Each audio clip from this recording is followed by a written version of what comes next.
ఆ గుడిలో ప్రతిష్ఠించిన అమ్మవారి విగ్రహం ఏడాది పొడవునా సాధారణంగా ఉంటుంది. అయితే దేవీ నవరాత్రి 9 రోజుల్లో అమ్మవారి విగ్రహం పరిమాణం రోజురోజుకు పెరుగుతుంది. నవరాత్రులలో 9వ రోజు నవమి రోజున అమ్మవారి విగ్రహాన్ని గర్భగుడి నుంచి బయటకు తీస్తారు. దసరా పండుగ రానున్న నేపథ్యంలో అరుదైన మహిమాన్వితమైన అమ్మవారి ఆలయం గురించి వివరాలు తెలుసుకుందాం. దేశవ్యాప్తంగా దేవీ నవరాత్రుల సందడి మొదలైంది. అమ్మవారి ఆలయాలు అందంగా ముస్తాబవుతున్నాయి.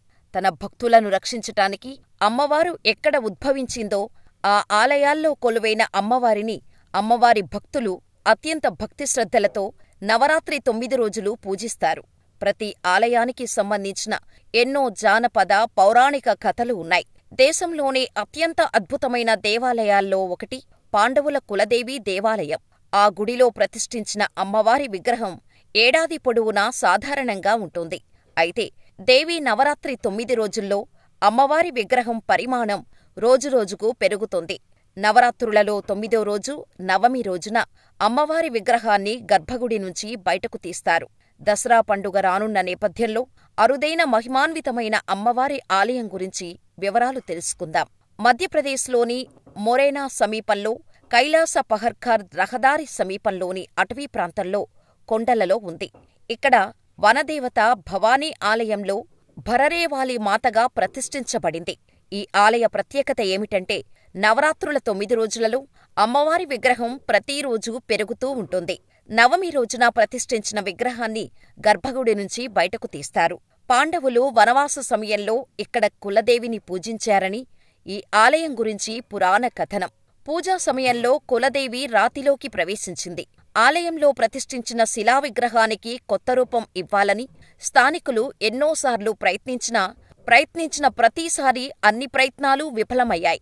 మహాభారతంలో కూడా ఈ ఆలయానికి సంబంధించిన కథ కనిపిస్తోంది. పాండవులు వనవాస సమయంలో ఇక్కడికి తమ కులదేవతని ప్రతిష్ఠించారని తెలుస్తోంది. 152లో స్థానిక నివాసితులు భరరేవాలి మాతకు ఒక ఇంటిని నిర్మించారని, 1621లో ఖండేరావ్ భగత్ బహారా అనే భక్తుడు అమ్మవారి ఆలయాన్ని నిర్మించారని నమ్మకం. అప్పటినుంచి నేటికి ఆ ఆలయంలో పూజా కార్యక్రమాలు నిత్యం కొనసాగుతున్నాయి. వాసంతి, శారదీయ నవరాత్రుల సందర్భంగా ఈ ఆలయంలోని అద్భుతాన్ని దర్శించుకునేందుకు రాష్ట్రం నలుమూలల నుండి భక్తులు పోటెత్తారు.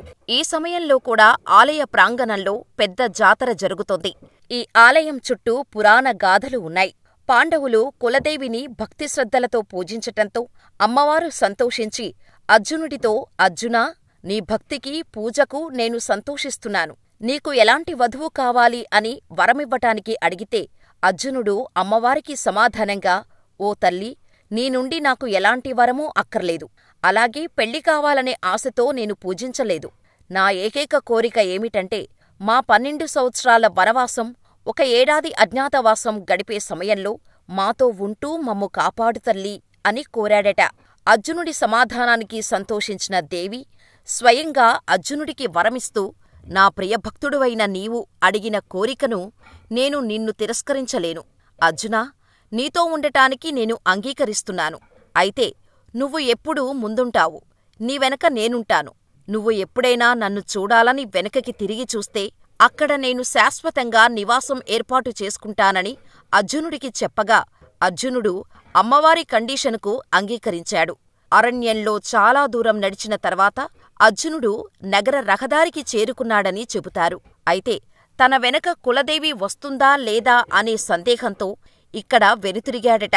అమ్మవారు పెట్టిన కండీషన్ మరిచిపోయిన అర్జునుడు హస్తినాపురం నుండి అర్జునుని అనుసరిస్తూ వచ్చిన అమ్మవారు ఎక్కడైతే అర్జునుడు వెనక్కి తిరిగి చూశాడో అక్కడ కులదేవత ఒక రాతిలోకి ప్రవేశించిందట. తర్వాత అర్జునుడు కులదేవిని ఎంత వేడుకున్నా కదలక, అర్జునా, ఇప్పుడు నేను ఈ శిలరూపంలో ఇక్కడే కొలువై ఉంటానని చెప్పిందట.